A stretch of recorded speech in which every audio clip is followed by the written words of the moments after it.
사무종합건축사 사무소 공간솔루션팀 팀장이신 이주병 팀장님을 모시고 혁신이 현실이 되는 곳 네이버 1784에 대해서 듣도록 하겠습니다. 이주병 팀장님은 홍익대학교 건축학과를 나오셨고 런던 바틀렛 건축대학원을 수료하셨습니다. 2011년에 사무종합건축사 사무소에 입사하셨고요. 현재는 사무종합건축사 사무소 전략사업실 공간솔루션팀의 팀장을 맡고 계십니다. 예, 큰 박수로 이주병 팀장님을 맞아주시기 바랍니다.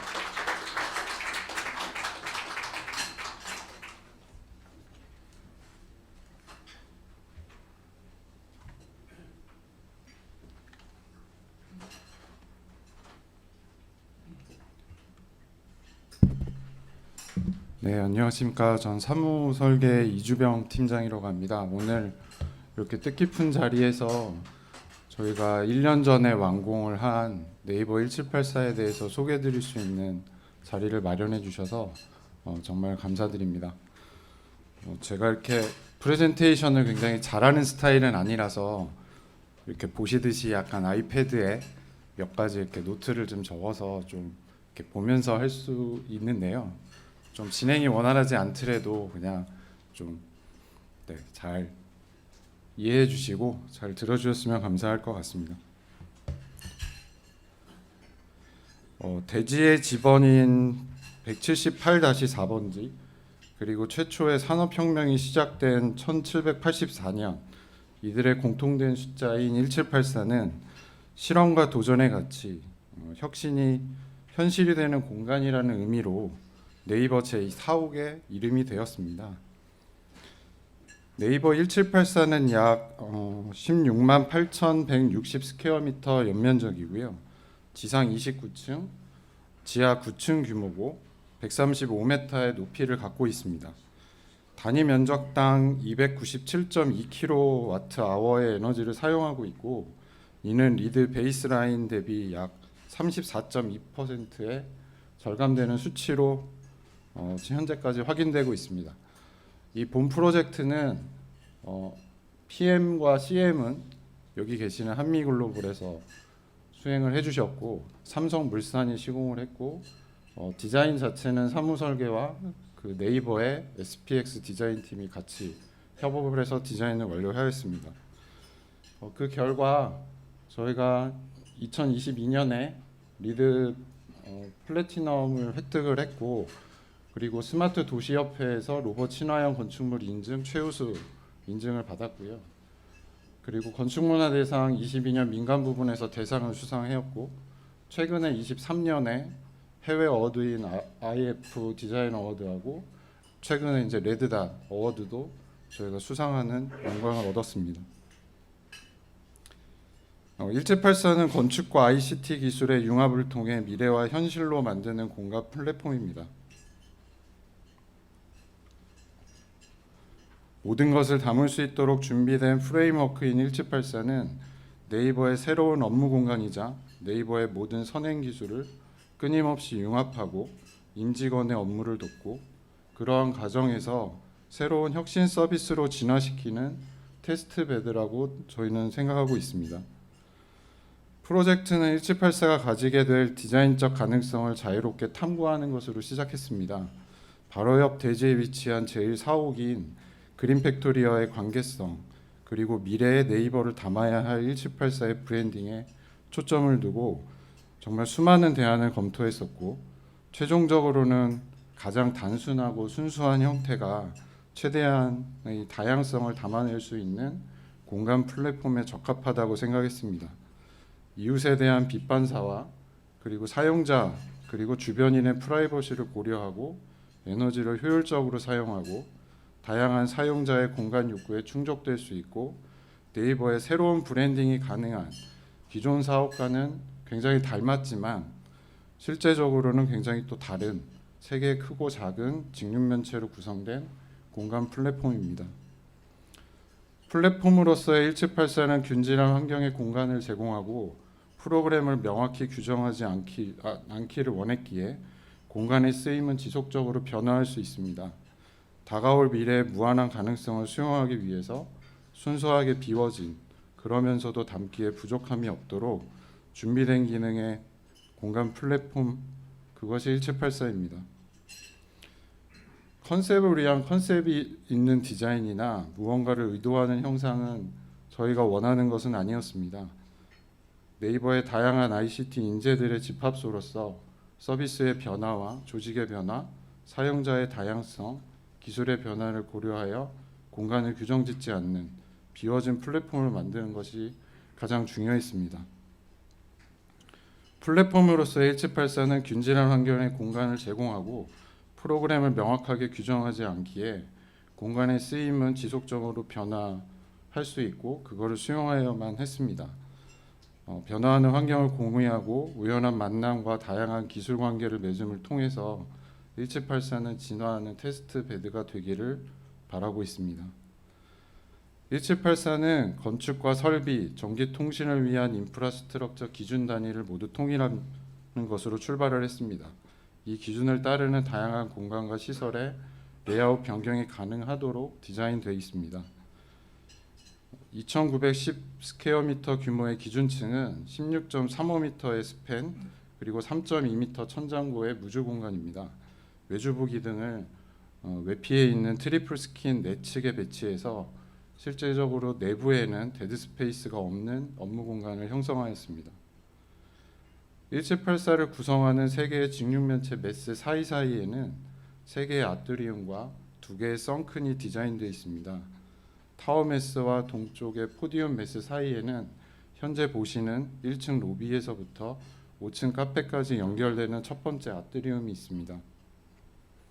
타워 메스와 북쪽의 서브 타워 메스 사이에는 지상 2층 로비 및 로봇 카페서부터 지상 5층까지 뚫려 있는 두 번째 아트리움이 있으며 이 아트리움은 IT 산학연 그리고 스마트업 협업 공간을 관통하는 새로운 수직 공간입니다.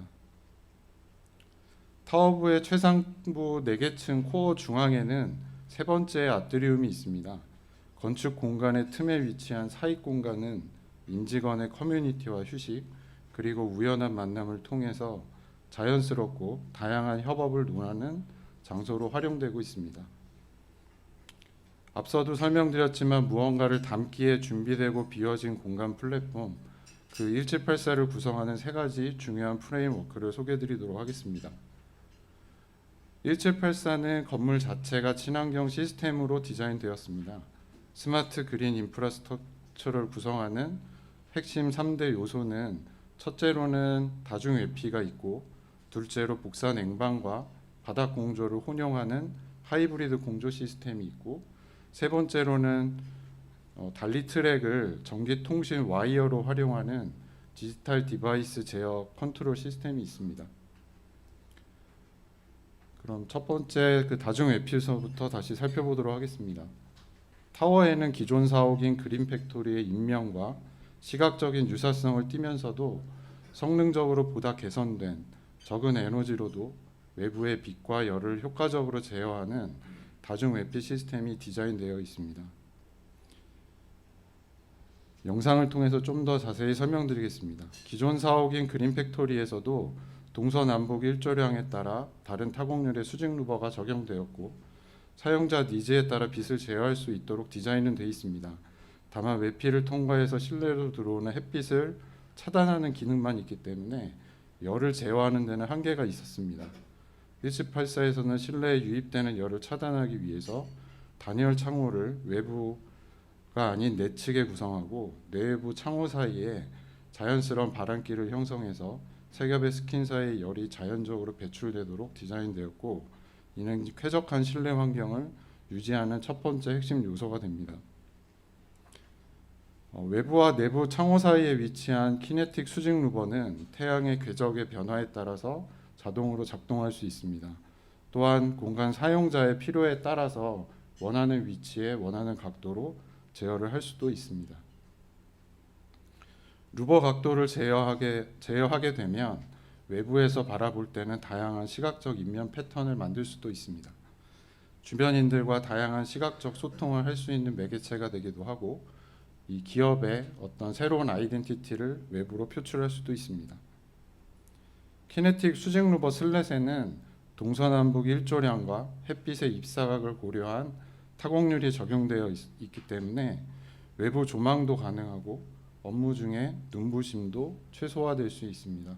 보시는 이미지와 같이 향별로 상부와 하부의 타공률을 달리 정하고 그 부분을 향별로 그 비율을 달리 설정해서 그 외주부에 앉아 계셔서 업무를 하시는 분들의 눈부심을 최소화하고 외부를 바라볼 수 있는 시각 환경을 만들 수 있도록 디자인되었습니다. 투시형 슬랫을 적용한 수평 루버를 활용한 키네틱 이중 회피를 통해서 실내 공간을 위해서는 제실자의 시야를 확보하고 외부로의 빛 반사를 최소화하고 외부에서의 직접적인 시선도 차단합니다. 실외 공간을 향해서 돌출되는 다이나믹하게 움직이는 파사드를 통해서 주변 이웃과 다양한 시각적 소통을 가능하게 합니다. 예를 들면 좌측과 같이 브랜드 이미지를 직접적으로 표현할 수도 있고 우측과 같이 강한 수평의 선을 표현할 수도 있고 보다 다채로운 돌출되는 인면 디자인을 만들어낼 수 있습니다. 천장 복사, 냉방 복사 및 바닥 냉난방 공조로 구성된 독립 하이브리드 H백 시스템을 적용하였습니다. 이는 쾌적한 공조 환경을 구성하면서도 효율적인 에너지 사용도 가능하게 합니다. 건축의 구조 간격, 커튼홀의 간격, 기계 시스템의 배치 기준, 그리고 조명 및 디지털 디바이스 설치용 단리 트랙 그리드, 회의실 설치 기준, 업무 좌석 배치 기준, 사용자 환경 제어를 위한 가상의 그리드 기준 등 모든 기준을 통일을 하고 다양한 레이아웃 변경에도 추가적인 큰 공사 없이 준비된 인프라를 원활하게 활용하고 있습니다. 1784의 하이브리드 공조 시스템에 대해서 영상과 함께 설명드리도록 하겠습니다. 일반적인 오피스 공간은 대체로 천장 공조를 적용하고 있습니다. 네이버의 145긴 그린팩토리는 천장 공조보다는 공간 가변성이 확보될 수 있는 그리고 에너지를 보다 적게 사용할 수 있는 바닥 공조 시스템이 1차로 적용되었습니다. 하지만 1784는 이보다 쾌적하면서도 에너지를 보다 합리적으로 사용할 수 있도록 천장 복사 냉방과 바닥 냉방 환기 시스템을 혼용하도록 디자인하였습니다. 하절기에는 천장 복사가 50%, 바닥 공조가 50%의 요구 부하를 담당하고 동절기에는 바닥 공조로 100%를 담당해서 오피스의 공조 부하 중 큰 비중을 차지하는 냉방 부하 조절을 효율적인 에너지로 구현이 가능하도록 한 시스템으로 현재 이 시스템으로만 한 13%의 에너지 절감을 하는 것으로 현재 확인되고 있습니다.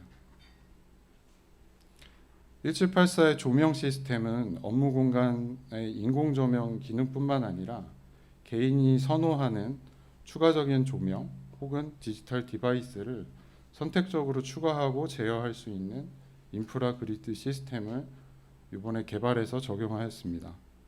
천장의 복사 패널을 확산판으로도 사용하는 트랙 위의 업라이트 시스템은 회의실 벽체가 설치될 수 있는 기준점을 사전에 설정하고 그 해당 포인트에 탈착이 가능한 연결 블럭을 계획해서 벽체 등이 신설될 경우에 연결 블럭을 손쉽게 해체하고 조명 시스템의 재시공이나 제어 시스템의 재설정 없이도 분할된 공간에 필요한 조건을 만들어낼 수 있도록 계획되어 있습니다.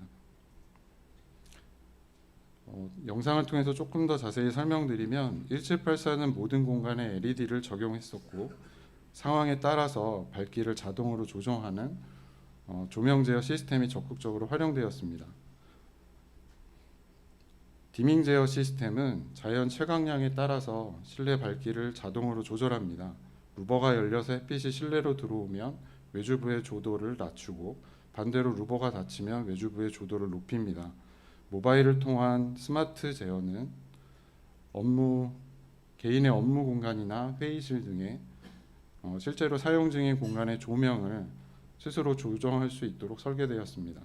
실내 조명이 필요한 곳에 필요한 만큼만 에너지를 사용하는 본 시스템은 연간 에너지를 약 16% 절감하는 효과가 있는 것으로 확인되고 있습니다. 지금과 같이 저런 다양한 조명 시스템을 제어하는 데 있어서 별도의 공사가 필요 없게끔 사전에 저희가 디자인하고 적용했다는 것이 공간 활용성을 보다 극대화하는 데 도움이 되는 것으로 설명드리도록 하겠습니다. 사용자 편의를 위해서 최소한의 변경으로도 목적층 사전 등록 시스템하고 군관리 시스템 간의 변환이 가능한 엘리베이터 운영 시스템이 적용되었습니다. 순수 업무 공간 구역은 군 관리용 시스템 포스트가 적용되어 있고, 환승 및 업무 지원, 공용 공간은 목적층 사전 등록 시스템용 포스트가 설치되어 있습니다.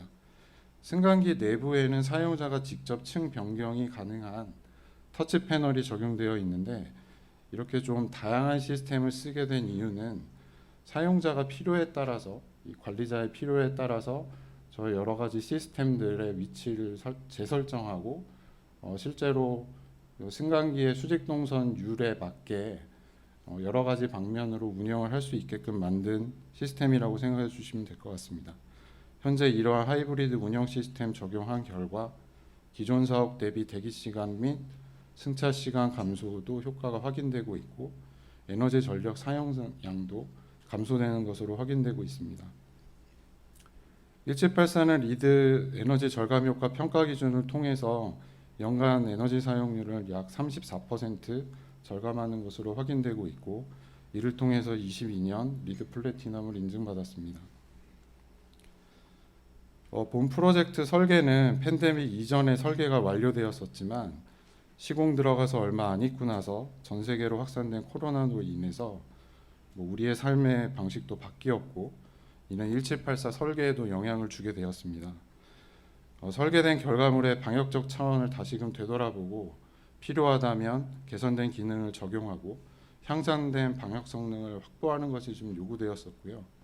1784는 감염내과 전문의 및 산업공학 전문가로 구성된 방역 자문단의 컨설팅을 수행했었습니다. 복사 냉방 및 바닥 공조 하이브리드를 통해서 실내 공기 재순환율을 40%로 낮춘 층별 독립 공조 환기 시스템이 적용되었던 1784는 방역에 있어서는 좋은 공조 환경을 갖고 있는 것으로 의견을 받았습니다. 다만 접촉으로 인해 감염되는 코로나의 특성을 고려해서 비접촉 위생기구, 비접촉 출입구 개폐 시스템을 추가로 적용하였고, 그 결과 중형급 병원 수준의 방역 안전성을 인정받았습니다. 1784에는 로봇과 함께하는 일상이 있습니다. 로봇이 우리의 삶에 자연스럽게 녹아드는 세상을 준비하고 있습니다. 이를 앞당길 실험이 1784에서 시작되었고, 그 가능성을 현재 높이고 있습니다. 1784를 통해 네이버의 로보틱스와 자율주행, AI, 클라우드 기술, 삼성전자의 5G 기술, 그리고 혁신적인 건물 인프라들이 하나로 통합되는 첫 사례를 만들었습니다. 1784는 세계 최초의 로봇 친화형 건축물임을 앞전에 말씀드린 것처럼 22년에 한국 스마트 도시 협회를 통해 인증받은 바 있습니다. 디지털 복제된 1784를 사용해서 로봇의 실시간 치기와 서비스 경로를 계획을 자동으로 수립합니다. 디지털 트윈 솔루션인 어라이크 매핑 로봇을 사용해서 1784를 3D로 복제하게 됩니다. 복제된 디지털 정보는 네이버 클라우드로 탑재되고, 이는 아크 시스템이라고 명명된 AI, 로봇, 클라우드 융합 브레인 시각 정보로 연동되게 됩니다. 1784의 외부에 있는 아크 시스템은 1784를 관제하는 방제센터와 연계되어서 데이터를 공유하고 있습니다. 모니터링 룸을 통해 로봇과 건물의 연동 상태, 예를 들면 로봇의 엘리베이터 이용 현황, 출입 통제 도어의 통과, 그리고 여러 가지 로봇 간의 통신, 그리고 사람과 로봇 간의 통신 등을 모니터링하고 서비스의 이슈 사항에 대해서 즉각적으로 대응할 수 있도록 되어 있습니다. 네이버에는 110대 로봇들이 움직이는 시스템, 그 아크를 한번 설명드리도록 하겠습니다. 아크는 네이버 클라우드 플랫폼이 있기 때문에 우리 눈에는 보이지 않습니다. 5G 특화망하고 와이파이 6로 로봇들이 연결된 로봇들의 브레인이자 눈으로 사용되고 있습니다. 그럼 아크는 어떤 일을 하게 되는지 다시 한번 설명드리면, 복잡하고 넓은 실내에서 루키들이 올바른 길을 찾을 수 있도록 클라우드에 저장된 디지털 트윈 데이터를 활용해서 루키의 현재 위치도 알려주고 목적지의 가장 효율적인 경로, 인공지능을 활용해서 계속 업데이트를 해줍니다.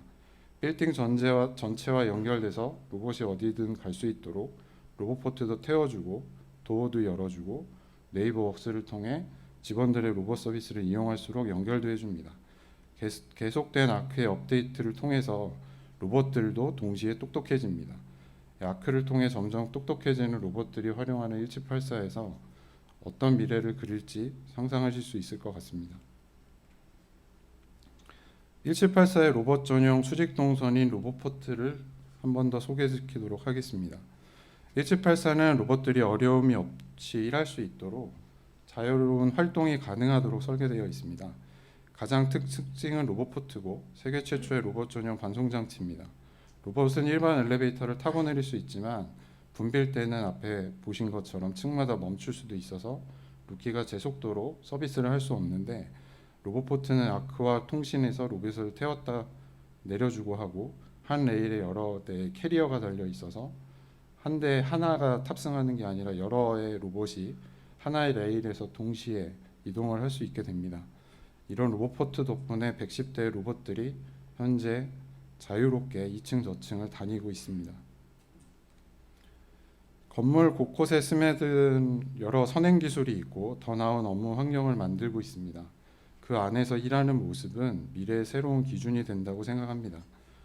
건물이 사람을 알아보고 사람과 건물을 소통하게 하는 세 가지 기술을 소개해드리도록 하겠습니다. 첫 번째는 페이스 사인이고, 두 번째는 웍스 비서, 세 번째로 스마트 컨트롤 시스템이 있습니다. 스마트 게이트와 연결된 페이스 사인 게이트가 최초로 만들어졌습니다. 페이스 사인은 사람을 알아차리는 속도가 세계 탑 레벨이라고 합니다. 클로바의 얼굴 인식 기술로 지나가는 사람의 얼굴을 굉장히 빠르게 포착하고 강력한 서버에서 이 여러 가지 데이터를 식별하기 때문에 한두 명이 아니라 수천 명을 등록해도 굉장히 빠르게 알아볼 수 있어서 사람들이 멈추지 않고 통과할 수 있습니다. 아이디를 직접적으로 장치에 접촉할 필요가 없기 때문에 사람들이 몰리는 시간에도 여유롭게 통과하고, 마스크를 쓰거나 전화를 하거나 어떤 짐이 있거나 혹은 실제 자기의 얼굴이 아니고 사진으로 대체하더라도 이는 3D 스캔 기술로 금방 알아챌 수 있습니다. 이런 아이디가 결국 건물이 사람을 인식하게 하고 건물과 사람의 소통이 가능하게 만드는 곳이 현재 1784에 적용된 기술 중 하나입니다. 마지막에 영상이긴 한데요. 앞서 일하는 모습의 미래가 1784에서는 현실이라고 말씀드린 바 있습니다. 지금 보시는 모든 모습이 1784의 하루입니다. 최초에 이 영상을 찍을 때는 연출된 영상이었습니다.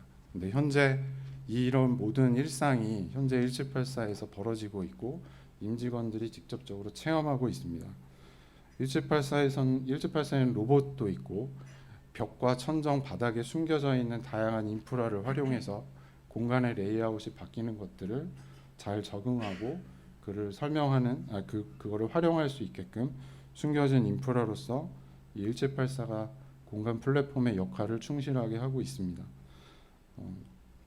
이런 것을 통해서 저희가 네이버와 함께 사무가 1784를 만들었고, 그리고 한미글로벌의 도움과 삼성물산의 시공 능력으로 이 최종 결과물을 만들었는데, 이 다음 버전의 새로운 1784에서는 어떤 모습으로 또 새로운 미래 공간을 선보일 수 있을지 저희도 여러모로 준비 중에 있습니다. 혁신이 현실이 되는 곳 네이버 1784에 대한 소개를 이만 마치도록 하겠습니다. 감사합니다. 네, 감사합니다. 생각보다 발표를 빨리 해주셔가지고요, 시간이 좀 여유가 있는 것 같습니다. 예, 질문 있으면 질문해 주시면 좋을 것 같습니다. 네, 이봉란 교수님. 이 혁신이 현실화된다는 말 누가 지었어요? 글쎄요, 여러 저희끼리 같이 네이버나 사무랑 이렇게 디자인 관련된 주간 협의를 하다가 여러 가지 브레인스토밍도 하고 했었는데, 그 중에 그냥 튀어나왔던 말이 어느 날 네이버 홈페이지에 이렇게 올라가 있더라고요. 그래서 저희가 플랫폼이라는 표현도 굉장히 많이 쓰고 테스트베드라는 표현도 막 하고, 왜냐하면 그런 말이 나오게 된 경위는 네이버에서 그러니까 최초에 저희가 설계를 완료했을 때는 이런 ICT 기술이 하나도 담겨 있지 않았던 그냥 순수하게 비어져 있는 상태의 공간으로 설계가 완료됐었습니다. 근데 시공이 처음에 딱 들어가고 19년 초에 갑자기 로봇에 대해서 좀 아세요? 라는 OR이 갑자기 나타났고 로봇을 이동을 시키려면 뭐가 필요할까요? 뭐 이런 식으로 해서 이제 없던 기술을 서로 같이 협의해서 만들어 가자라는 얘기가 좀 생겼었고 아무래도 로봇을 만드시거나 이런 클라우드 기술을 갖고 계신 분들은 그 분야의 엔지니어 분이시지 이걸 건축에다가 어떻게 적용할지에 대해선 아무도 이제 아이디어를 못 내셨기 때문에 설계하는 쪽에서 건축 디자인을 하는 쪽에서 그런 부분에 대해서 같이 논의를 하는 과정에서 이제 이런 표현도 나오고 만들어지지 않은 기술을 담아야 되니까 테스트베드 아니냐 이런 표현도 나왔습니다. 그래서 그런 것들이 만들어져서 이제 이렇게 저희 1784를 설명하는 몇 가지 키워드로 현재 활용되고 있습니다. 이 전체적으로 이 1784 네이버에서 발주자 측에서 요구하는 사항이 뭐였고 네, 그다음에 이제 입주가 1년이 지났잖아요. 네, 혹시 기대했던 그 기대치하고 입주자들이 현재 만족도가 어떻게 나타나는지. 네. 있습니다.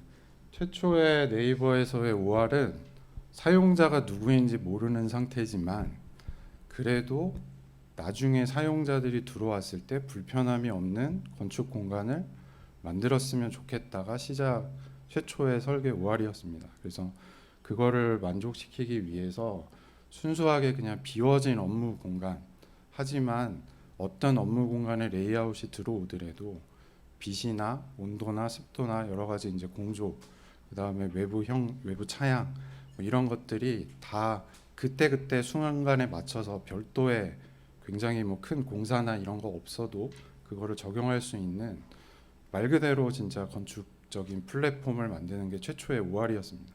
그래서 그거를 저희는 잘 만족했다고 생각하는 그 첫 번째 버전을 2018년 11월에 설계를 완료를 했었고요. 그 와중에 19년도에 이제 로봇이나 ICT, 뭐 스마트 제어 이런 류의 얘기들이 나왔습니다. 다만 이제 제어는 이미 중앙 제어나 이런 것들, 뭐 모바일로 저희가 데이터를 전송할 수 있는 준비는 마쳤었기 때문에 그 부분에 대한 걸 네이버가 클라우드로 옮겨서 클라우드에서 모바일 디바이스로 이 전체 공간을 제어하는 솔루션은 더 개발을 해서 이제 이 건물에 탑재하는 상황은 됐고, 다만 이제 로봇이 들어와야 된다는데 이 로봇을 처음에 얘기했을 때 이게 바퀴로 굴러다니는 로봇인지 다리로 다니는 로봇인지 저희가 1도 모르고 있었습니다. 그래서 첫 번째로 저희가 방문했던 게 네이버 랩스가 갖고 있는 분당 죽전이죠. 죽전에 있는 공장 랩이 있었는데 그 랩에 이제 처음 방문을 했었어요. 그랬더니 한 대여섯 개 테스트 로봇이 이렇게 돌아다니고 있었습니다. 그 중에 이제 어떤 로봇이 1784에 들어올지를 이제 여쭤봤고, 그 중에 하나가 현재 보시는 루키의 베이스 모델이 하나 있었습니다. 그래서 이 로봇은 흔히 저희가 이제 장애인들을 위해서 설계하는 베리어 프리 기술이 분명히 들어가야 될 것 같고, 그럼 로봇이 어떻게 건물하고 여러 가지 제어점에서 통신을 해서 필요로 한 공간들을 다닐 수 있게 만들지, 이제 이런 부분에 대한 고민이 좀 생겼었고요. 그래서 모든 도어가 다 자동으로 이제 건물에서 제어해서 열릴 수 있게 만들어야 됐었고, 단차는 당연히 없어야 되고, 그다음에 로봇들의 센서를 통해서 돌아다닐 때 인식률에 문제가 없는 재료나 그런 여러 가지 마감 상태, 공간의 형성되는 폭, 뭐 공간이 어떤 형태로 이루어져야지 인식률이 좋을지 이런 것들에 대해서 같이 좀 고민하고 여러 가지 테스트를 하고, 나중에 1784가 만들어지는 과정에서 랩스 연구단이 아예 건물 내 특정층에 상주를 해서 건물 내를 다 돌아다니면서 로봇이 잘 다닐 수 있는지 없는지 뭐 이런 것들까지도 같이 고민하고 자재를 선정하고 하는 과정들의 일련의 과정을 통해서 현재 이 모습이 만들어졌습니다. 저희가 실제로 네이버 1784에 계신 분들이 작년 4월에 최초에 입주를 하시고 선행단이 입주를 하시고 본 근무하시는 분들은 7월부터 입주를 하셔서 이제 한 1년이 돼갑니다. 그래서 처음에는 굉장히 이제 건물 자체가 굉장히 무채색에 좀 삭막할 수도 있는 공간인데 결국 사람이 채워져서 그 색깔을 만들어내고 섞이고 있는 상태입니다. 이제 쓰시다 보니까 이제는 이런 환경이 익숙해지셔가지고 타 건물에 가서 혹은 이제 당신들의 여러 가지 브런치들에 가서 일을 하시면 상당히 좀 불편하고 현재 이 본사 두 번째 본사 사옥이 훨씬 더 쾌적하다고 믿고 계시고요. 그 바로 옆에 1사옥도 있었는데 그 1사옥도 같이 쓰시다 보면 1사옥 대비 2사옥이 훨씬 더 본인들의 업무 성과율에 대해서 더 도와줄 수 있는 공간 환경으로 인지하고 계십니다. 뭐 여러 가지 VOC가 아예 없는 건 아니겠지만 그래도 예전보다는 훨씬 줄이려고 했던 노력이 있고 그 결과 1784에 대한 만족도가 훨씬 더 높지 않나 그렇게 생각하고 있습니다.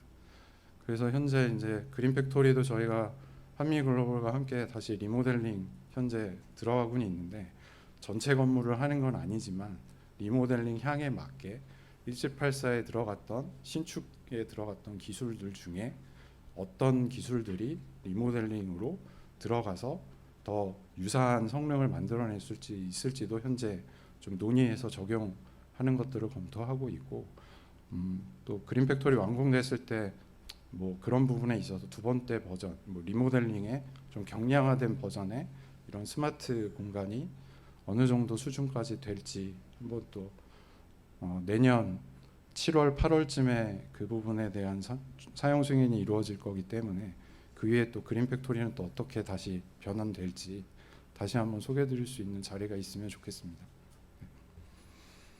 예, 또 질문 있으신가요? 네, 작가님.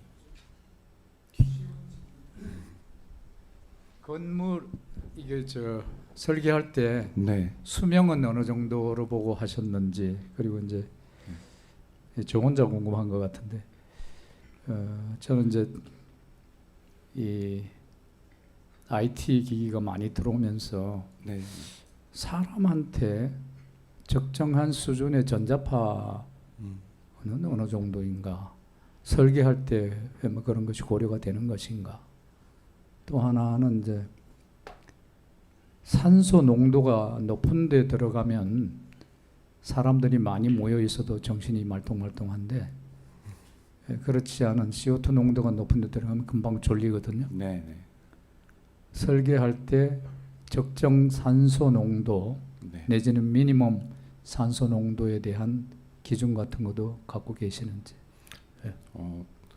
앞서 말씀드린 것처럼 저도 설계를 한 지는 굉장히 좀 텀이 돼서 그 정확한 숫자까지는 제가 기억은 잘 못하고요.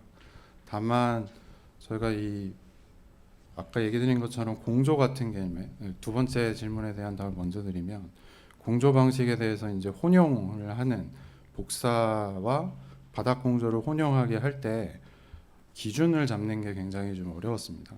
국내에 그랬던 사례도 없고 그렇다고 가까운 일본도 또 그렇게 썼던 사례가 100%는 없었기 때문에 어떤 게 적절할 거냐라는 거를 좀 고민을 했었고 저희가 그냥 설계 단계 때 설정했던 기준은 그 공조기 층별 공조기 자체를 활용을 해서 필요한 환기량을 베이스로 하고 그 환기량의 에너지를 가지고 커버할 수 있는 냉난방 부하의 기준이 어디까지인지를 먼저 보고요. 그걸 가지고 이제 최저 에너지라고 생각을 하고 복사를 가지고 나머지 부족한 부하를 커버하는 것으로 했었습니다. 그래서 환기량이나 이런 부분은 아까 잠깐 설명드린 것처럼 코로나 때 저희가 이제 여러 방역 검증단이나 뭐 이런 부분들의 의견을 받은 바로는 그래도 대형 건물의 완벽한 음압까지는 불가능하지만 일반 오피스 건물에서는 중형 병원 수준까지는 확실하게 충족이 된다. 그래서 어떤 의사분들께서는 본인이 근무하고 계시는 대학병원보다도 공기질 수준이나 이런 여러 가지 여건이 이게 훨씬 더 좋다라는 평가도 해주셨어요. 그래서 저희는 굉장히 그 부분에 대해서 좀 굉장히 고민은 됐었고요. 그리고 앞서 얘기드린 것처럼 뭐 IT 기기 장비 들어가면서 생기는 전자파나 이런 부분에 있어서는 저희가 지금 적용된 여러 가지 통신망이나 이런 것들이 일반 건물에 들어가는 어떤 와이파이 공유기 수량보다 그럼 더 많이 들어갔냐라고 하면 그건 아닙니다. 다만 그 API 같은 서버들이 배치가 될 때 어떻게 하면 건물 공간 내에 통신 음영 지역이 없게 할 수 있을지 이런 것들을 좀 더 세밀하게 체크를 하고 그렇게 이제 배치를 하게 됐었고요. 그렇게 된 이유 중에 하나는 결국엔 통신이 안 되면 로봇이 자기가 어디에 있는지 갈팡질팡할 수밖에 없었기 때문에 그런 음영 구역을 최소화하는 게 제일 큰 선무였고, 아직까지 조금 더 확인은 안 되는 건 5G API랑 와이파이 6 API를 두 개를 비교했을 때 어떤 게 더 전자파가 많이 나오는지까지는 저희도 아직 확인은 못 하고 있습니다. 5G는 1784에는 한 6개 층인가 저층부의 일부에만 아직 적용이 돼 있고, 네이버에서는 와이파이 6를 베이스로 건물이 들어가 있긴 한데 그거를 전차 5G 네트워크망으로 이제 교체해서 전체 건물을 다 5G망으로 이제 바꾸려고는 생각은 하고 계십니다. 그래서 그 부분에 있어서 조금 더 그런 것들이 증가하게 되면 그때 가서 좀 더 자세한 데이터가 나오지 않을까 그렇게 생각이 되고요. 제가 첫 번째 질문은 제가 잠깐 잊어버렸습니다. 수명은 저는 건물 설계할 때는 기본적으로 최소 50년에서 100년은 쓸 수 있게끔 만드는 게 기본이라고 생각합니다. 다만 요 1784를 하면서 한 가지 생각이 든 게 왜 건축물은 애플 뭐 아이폰처럼 안 되지? 뭐 테슬라처럼 안 되지? 하는 생각에서 ICT 기술을 담기 시작했습니다. 그 얘기는 저희가 하드웨어는 굉장히 좋은 성능을 갖고 있는 건물들을 현재도 만들고는 있습니다. 하지만 그거를 뭐 친환경 건축물이나 여러 가지를 만들었을 때 실제 그 성능을 아시는 분은 방재센터에 앉아 계시는 운영하시는 분들 제외하고 건축주분은 당연히 초반에 투자를 하셨고 시공사도 처음에 적기 때문에 그걸 알지만 실제 사용자는 전혀 그 효과를 알지 못합니다. 저희는 체감도 못하죠. 하지만 이런 식으로 개인이 자기 디바이스를 통해서 건물을 조금 더 친밀하게 사용할 수 있고 좀 더 자기의 핏하게 만들어서 사용할 수 있게 되는 순간 그분들한테 더 많은 베네핏이 돌아갈 수 있다고 생각했습니다. 그래서 그리고 저희가 아이폰이나 뭐 테슬라나 항상 느끼는 건 그 오토웨이 방식으로 운영 소프트웨어 OS가 이제 계속 업그레이드가 되면 그 업그레이드가 되는 거는 하드웨어 기능을 최대한 끌어올릴 수 있는 상황까지도 점점점 성능을 개선하게 되고 사용자가 그걸 체감하게 되기 때문에 굳이 저희가 매번 최신 폰, 최신 차가 나왔다고 그걸 바로 바꿀 필요가 없게 되죠. 그렇게 되면 건물의 LCC도 훨씬 늘어나게 되는 거고 건물을 처음에 졌을 때 가치가 제일 좋은 게 아니라 사용하면 사용할수록 성능이 개선되기 때문에 훨씬 더 좋은 가치의 건물로 가치 평가도 받을 수 있다고 생각합니다. 그래서 그런 거를 기반으로 현재 1784를 좀 설계를 했었고 현재 사무에서는 1784에 담겨 있던 핵심 기술들을 어떻게 하면 더 대중화해서 더 표준적인 기능으로 시장에 선보일 수 있을지에 대해서 지금 현재 연구를 하고 있고 제가 지금 1784 마무리하고 나서 그런 팀을 담당하게 돼서 그런 것들에 대한 제품을 아예 만들어 보는 것까지도 현재 고민하고 있습니다. 네. 네, 이용환 교수님. 예, 뭐 대부분 그 설계 기준을 새롭게 고민하신 아까 공조 같은 경우에 그런 게 상당히 많았을 것 같고요. 네. 그래서 그런 부분들 아까 지금 정리를 하신다는 부분들은 굉장히 좀 뭐 새롭게 일반화시키는 쪽에서 굉장히 좀 아주 감명스럽게 생각합니다. 그래서 그런 작업들이 실질적으로 우리 일반 건설에서는 잘 하지 않는 네. 부분이지 않습니까? 그래서 혹시 그런 것들이 아까 공조 말고 다른 뭐 좀 이렇게 좀 서로 공유할 수 있는 그런 설계 기준 설정한 거에 대해서 좀 말씀해 주시고요. 두 번째는 네, 네. 지금 굉장히 로봇도 들어오고 아까 자재에 대한 부분들 이번 새로운 자재나 이런 부분들인데 그게 다 국내 기자재로 다 모든 것들이 다 커버가 됐는지 네. 하는 그것도 좀 한번 말씀해 주십시오. 예. 네이버는 제가 알고 있는 건축주인 네이버는 일단은 가급적 가능하면 기술이 있다면 국내 협력사 파트너를 통해서 이거를 만들어 하고 싶어 하십니다.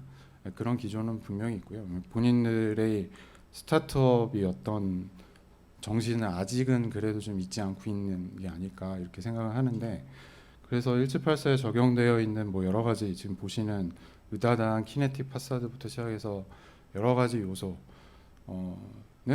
다 국산 기술입니다. 유일하게 국산 기술을 적용하지 않은 거는 복사 패널이 국산 아닌 거고, 공조기는 아직까지도 대부분 뭐 발전기나 이런 것들은 그런 동력 장치는 아직까지는 수입에 의존하고 있는 게 현상이기 때문에 그런 부분은 어쩔 수 없이 이제 해외 자산을 썼습니다. 하지만 그 외에 많은 것들이 이제 다 국내 기술이라고 봐주시면 되고, 그런 부분도 실제 그 기계 장치를 만드시는 분들하고 협의를 해서 외국 사례나 이런 것들을 아쉽지만 이런 프로젝트를 하면서 저는 이 프로젝트로 한 번도 해외 답사를 나가보지 못했습니다. 그게 이제 여러 가지 사유가 있었는데, 그리고 외국 자재가 들어올 때 저희는 검수도 못 나갔습니다. 이유는 코로나가 제일 큰 이유였습니다. 그래서 나가지 못했기 때문에 가급적 국내 기술, 국내에서 할 수 있는 최대치를 뽑아내서 1784를 만들었다고 생각해 주시면 되고, 설계 기준에 대해서는 좀 더 특별한 게 네이버는 저희한테 국내 법규 기준에서 요구되는 기준치 이상을 요구하십니다. 그러니까 풍동 기준도, 풍속 기준도 뭐 기준이 25다 그러면 30, 30이다 그러면 35 이렇게 해서 네이버 이 1784 같은 경우에는 35m/s의 풍속에 버틸 수 있는, 그리고 지진에 있어서도 즉시 거주가 가능할 수 있는 기준, 그래서 상당히 구조적으로도 더 일반적이지 않은 방식으로 더 훨씬 더 고기능으로 현재 설계가 됐고 그렇게 시공이 됐습니다. 그래서 시공 과정에서 삼성물산, 저도 삼성그룹의 일원이긴 하지만 디자인하는 쪽과 시공하는 쪽 간의 그 이해를 높이는 과정에서 항상 왜 기준치 이상으로 자꾸 요구가 설계가 돼 있고 왜 부의를 못하는지에 대해서 설득하고 그거를 이해해서 결과적으로 이런 최종 결과물을 만드는 데까지 좀 지단한 과정이 있었는데, 뭐 아무래도 여기 시공사분들도 많이 계시지만 3대 1로 설득한 결과, 그러니까 뭐 건축주 네이버, 뭐 저희 그다음에 한미랑 이제 시공사를 놓고 자 이런 게 꼭 필요합니다. 이런 기준이 꼭 필요하고 이런 상세가 필요하고 이렇게 시공이 돼야 되고 그래서 이런 결과물을 날 수 있다라는 설득 과정을 통해서 잘 합의가 돼서 현재 이 품질의 결과물이 나올 수 있다고 생각합니다. 그리고 현재 이 건물의 공사비나 이런 것들을 항상 많이들 궁금해하세요. 근데 기대하시는 것 이하의 공사비로 저희가 완료했다라는 정도는 말씀드릴 수 있습니다. 그래서 요 당시에 요게 완료가 됐을 때 평당 공사비 하드웨어적인 부분, 물론 네이버의 소프트웨어적인 기술은 저희가 아직 추정이 안 되지만 그냥 도심지에 있는 뭐 최고가 오피스 건물 수준에 그냥 준하는 정도의 공사비로 지금 보시는 굉장히 미래지향적인 오피스 공간이 만들어졌다고 생각해 주시면 될 것 같습니다. 그래서 요즘에 공사비가 많이 오르긴 했지만 어떻게 요거를 조금 더 합리적으로 하면 그래도 이 당시 공사비로 요만한 수준의 건물을 그래도 시장에 오픈할 수 있을까 하는 것들을 네이버도 사무도 현재 삼성물산도 같이 좀 고민하고 있는 부분이 있습니다. 네, 또 질문 있으신가요? 예, 총재 원장님.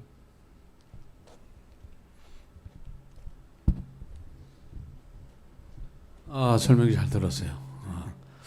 근데 이제 이 기후 온난화 때문에 우리가 2030년까지 18년 기준으로 해서 온실가스 40%를 감축하고 2050년까지는 탄소 중립을 한다 그러잖아요. 그래서 2050년 가면은 우리가 제로 에너지 건축물을 신축할 때 다 져야 돼. 그렇죠? 네. 그리고 지금부터 제로 에너지 건축물을 하든지 만약에 못한 건물은 2050년까지 그린 리모델링을 해야 되거든요. 네, 네, 그래서 이 건축물이 과연 어느 수준의 건축물인지 네, 궁금해요. 네, 그래서 만약 제로 에너지 건축물 수준이라면 좋고 네, 네. 만약 그게 아니라면 어떤 부분을 그린 리모델링을 해야 되는지. 그리고 제가 보기에는 굉장한 그 이제 IT 기술이나 또 신공법을 이용해서 굉장히 쾌적한 오피스 공간을 확보를 했거든요. 네, 네. 과연 이러한 건축물의 이 쾌적한 공간이 오피스에만 꼭 들어갈 거냐? 도시 공간에서 사람이 생활하는데 이런 공간은 필요 없는 거냐? 그렇다면은 네. 만약에 이것이 주거나 일반 생활 공간으로 넘어온다고 했을 때 어떤 그 기술적인 신기술이나 어떤 기술이 필요하고 네. 그 기술을 비용적인 측면에서 본다면은 어떤 것을 대량 생산해서 코스트를 낮출 수 있는지 그런 측면을 한번 말씀해 주시면 고맙겠습니다. 네, 알겠습니다.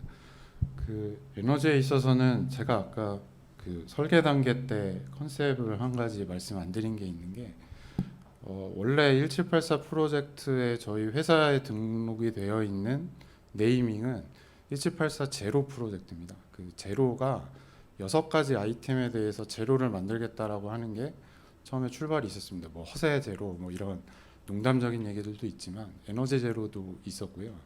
그래서 원래는 배터리까지 넣고 해서 제로를 만드는 걸로 설계가 돼 있었습니다.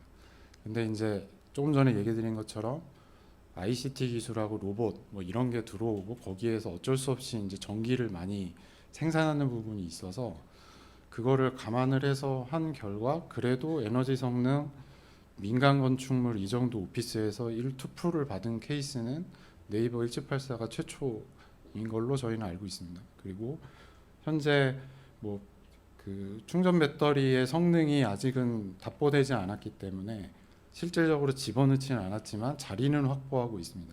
그 얘기는 향후에 뭔가 이슈가 생겨서 ESG적인 관점에서 보다 더 어떤 신재생 에너지가 됐던 에너지 재활용률을 높여야 될 때 그 부분에 대해서 충분하게 그거를 적용할 수 있게끔 인프라는 미리 다 구축이 돼 있다고 생각해 주시면 되고 1784 같은 경우는 태양광 발전량이 그렇게 많지는 않습니다. 그렇게 된 이유가 패시브적인, 액티브적인 걸로 최대한의 에너지 효율성을 일단 맞춰놓고 부족분을 신재생으로 커버하는 걸로 했기 때문에 이 메스가 갖고 있는 지붕에 있는 PB량은 상대적으로 적게 들어가 있습니다.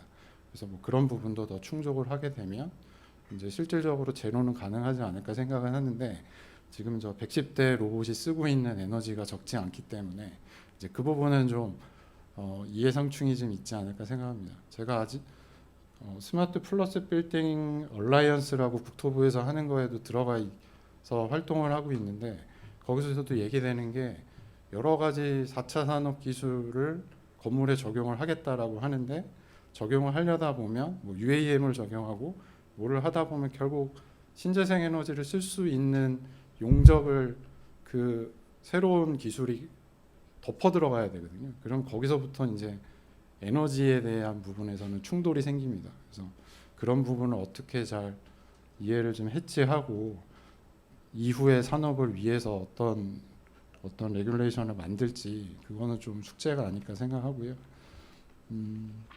네, 요 정도로 답변이 될지 한 가지 더 얘기해 주셨는데 어떤 질문이었는지 질문 한 가지 더 해주셨으면.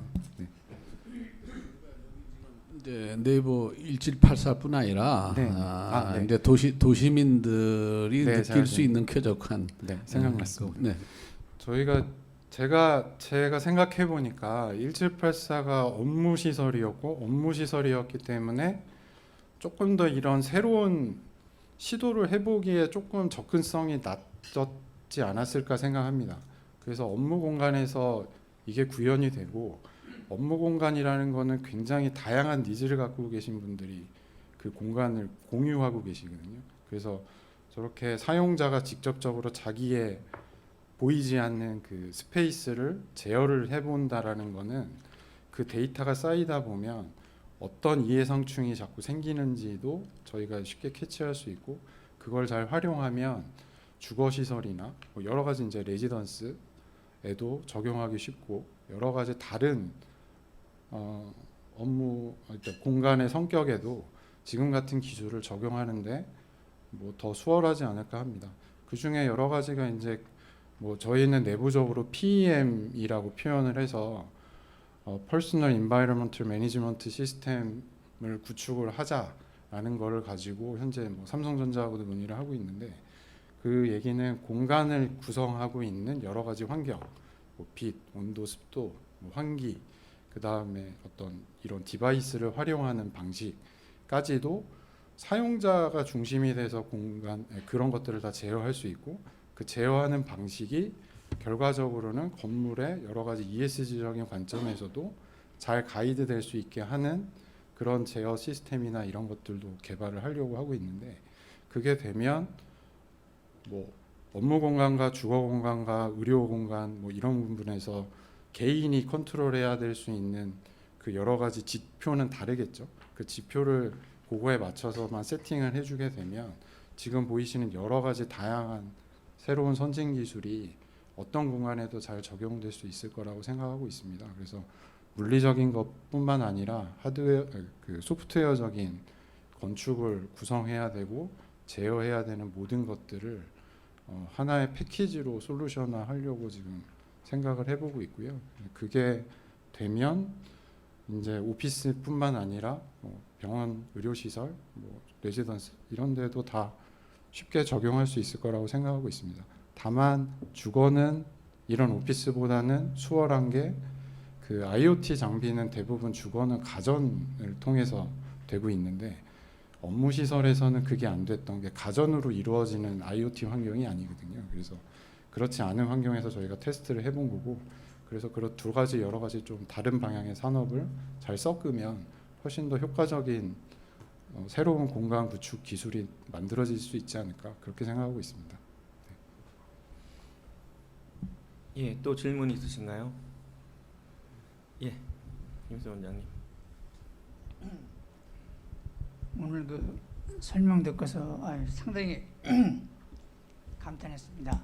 근데 건물 외형적으로 보기에는 뭐 크게 시각적으로 이게 그렇게 대단한 건물인지는 이제 모르겠는데, 네.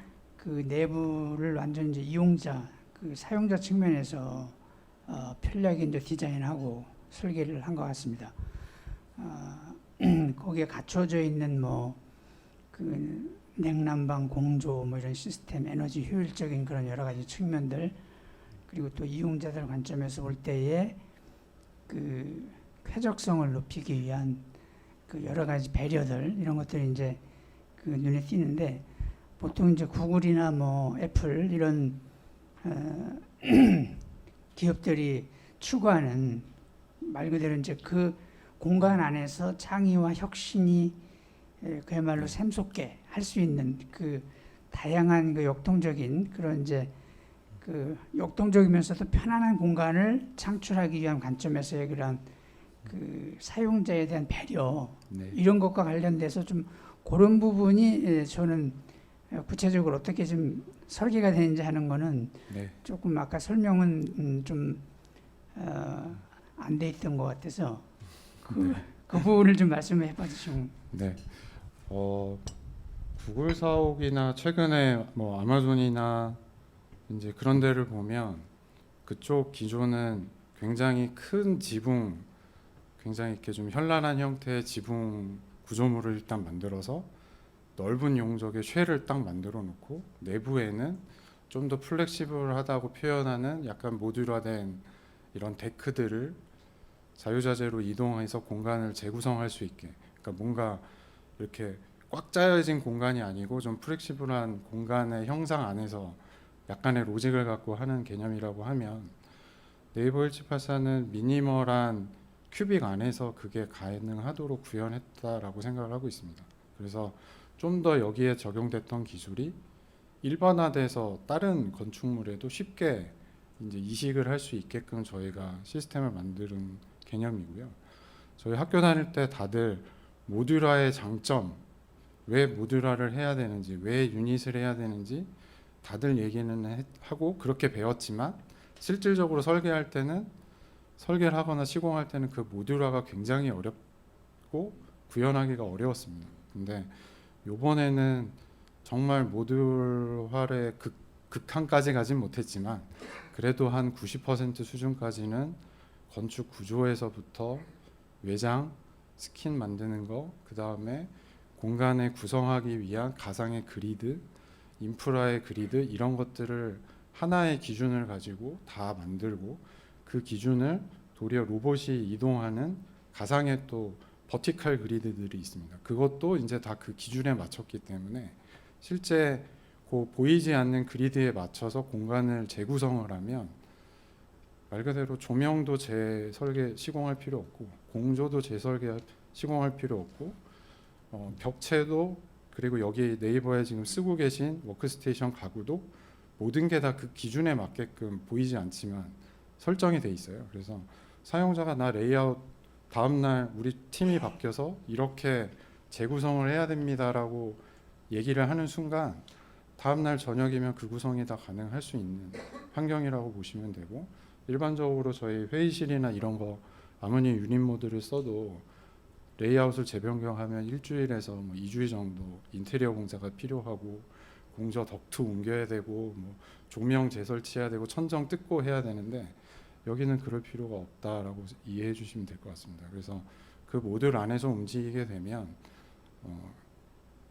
이게 그 네이버 자체도 운영에 대한 가이드 기준을 설정하고 그 기준 안에서 레이아웃 변경을 허락하기 때문에 그 그냥 레귤레이션 안에서만 같이 움직이면 모든 것들이 다 좀 수월하게 바뀔 수 있는 개념이라고 보시면 됩니다. 그리고 뭐 대부분이 이제 움직일 수 있는 장치를 이용해서 저 그리드 안에서 이제 플레이를 하면 뭐 어떤 조건이든 만족할 수 있는 레이아웃을 얻을 수 있는 시스템으로 저희가 최초로 시공이 된 게 아닐까 그렇게 생각하고 있습니다.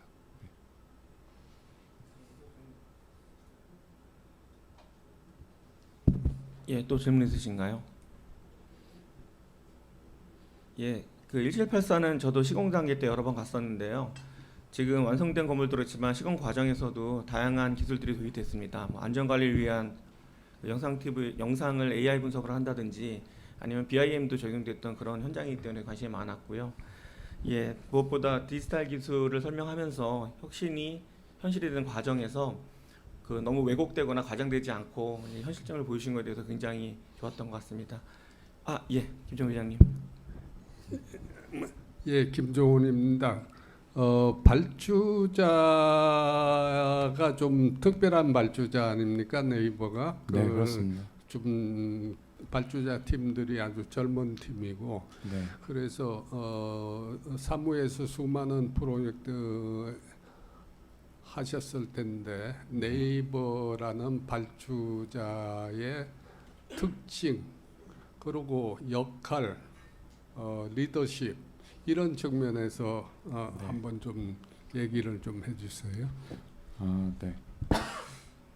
네이버는 조직 안에 건축 시공을 관리를 하시는 조직도 있고 디자인을 관리하시는 조직이 있습니다. 그래서 그 디자인을 관리하는 조직이 저희하고 같이 이제 업무를 수행을 했고 그 부분들이 대부분은 설계를 전공하신 분들로 구성이 되어 있습니다. 그래서 저희하고 이제 디자인이나 설계에 대한 얘기를 할 때 커뮤니케이션이 원활한 바도 있지만 굉장히 이제 전투적으로 이런 그 아레나를 정립을 하거나 하는 것들도 분명히 있었습니다. 하지만 이제 뭔가 설계를 하다가 코드가 맞기 시작하고 서로 간에 신용이 생기고 믿음이 생기면 좀 더 굉장히 이제 부드럽게 저희가 제안하는 거에 대해서 잘 수용도 되고 그거에 대해서 더 적극적으로 경영진한테 어필을 해서 지금 같은 디렉션으로 의사결정을 받기도 하는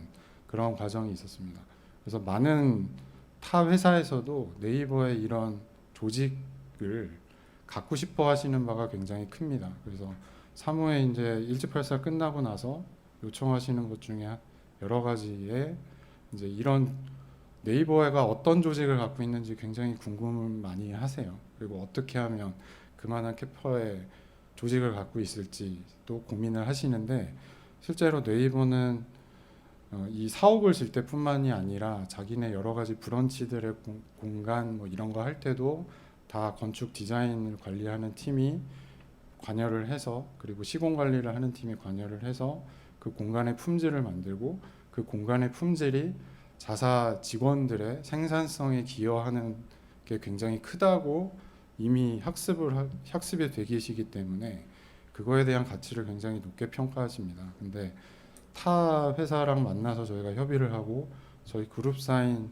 뭐 전자나 뭐 이런 쪽하고도 이제 사업 협의를 하고 하다 보면 아직까지 그런 인식까지는 조금 덜 갖고 계신 부분도 있고, 그쪽으로 가고는 싶지만 여러 가지 경제 논리, 뭐 굳이 그렇게까지 투자해서 그런 품질의 공간을 꼭 만들어줘야 생산성이 좋아져? 뭐 이런 약간 아직까지는 그런 부분에 대한 중요성을 인식을 좀 덜 하신 부분도 있어서 이제 이런 네이버라는 조직 문화에 대해서 굉장히 부러워하시기도 하지만 선뜻 그런 조직 문화로 가려고 하시는 거는 첫발딛기를 굉장히 좀 어려워하시는 것 같습니다.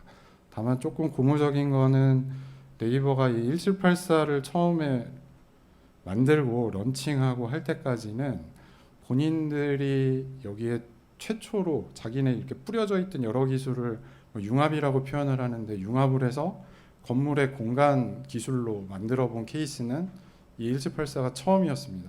그냥 이런 경영진 라운드 테이블에서 나왔던 몇 마디 말에 시작이 돼서 이제 이게 결과가 이렇게 됐는데, 이거를 오픈할 때까지도 이거를 상용화하실 생각을 안 하고 계셨어요. 못 하셨어요. 그냥 주어진 숙제를 급급해서 일단 직원들이 써야 되는 공간에 그래도 넣어봐야 되고 자신들의 가치를 평가를 받아야 됐기 때문에 그 부분에 대한 숙제 검사 받으시는 거에 굉장히 컸었는데, 여러 군데서 답사 오시고 뭐 하시면서 이 기술 나 쓰려면 어떻게 해야 돼요? 이 기술 어떻게 팔아요? 뭐 이런 얘기를 듣다 보시니까 상용화를 해봐야 되겠다라는 생각도 하시고, 이제 뭐 여러 가지 신문 기사에 뭐 올해 런칭하겠다, 뭐 올해 이제 판매를 시작하겠다, 이제 이런 얘기를 하신 거고, 뭐 그 결과 니옴에서도 굉장히 관심 있게 돼서 이제 중동 쪽하고 MOU도 많이 체결하시고, 뭐 여러 가지 디지털 트윈 기술이나 이런 것도 판매를 하시게 되는 게 아닐까 생각합니다. 그 결과 이제 저희 그룹 쪽에서도 네이버 1784 같이 여러 가지 기술을 통합을 해서 뭔가 건물이라는 거 하나를 만들고, 그 만들어진 건물이 자사의 직원들의 생산성도 높이면서도 이게 그냥 브랜드로 아니면 다음 판매하기 위한 제품으로 포장이 돼서 시장에 보여져서 훨씬 뭐 광고료 투입해서 막 하는 것보다도 여러 가지 두 마리 토끼를 잡을 수 있는 게 아닐까라는 생각들을 하시기 시작했고, 그런 부분에 대해서 조금 뭐 그룹 차원의 논의도 좀 현재 있고, 뭐 그런 류의 가이드도 만들고 있는 상황입니다. 그래서 요게 뭐 새로운 공간 구축하는 상품의